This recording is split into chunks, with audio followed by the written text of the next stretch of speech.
Hi everyone, in front of me I've got iPhone 17 Pro Max, and let me share with you how to set the camera timer on this device.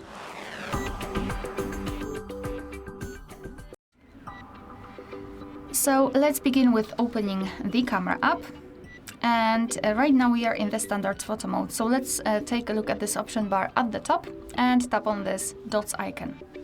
Then let's simply tap on timer, and as you can see in this device we've got 4 different options from which we can choose. So we've got off, 3, 5 and 10 seconds delay. So simply tap on the option which you'd like to use. I'll pick 10 seconds delay. As you can see, it is immediately notified right here in the left upper corner, so you can always check quickly whether you've got the timer set or not. And now all you have to do is to simply tap on the shutter button, and from now on your device will count down from 10, 5 or 3, depending on which option you've chosen, and after that time it will simply take a photo. Alright, to turn off the timer you have to simply tap on this dots icon again, tap on the timer and tap on off. And from now on you can take photos right after touching the shutter button. Alright, so that will be all. Thank you so much for watching. Please hit the subscribe button and leave the thumbs up.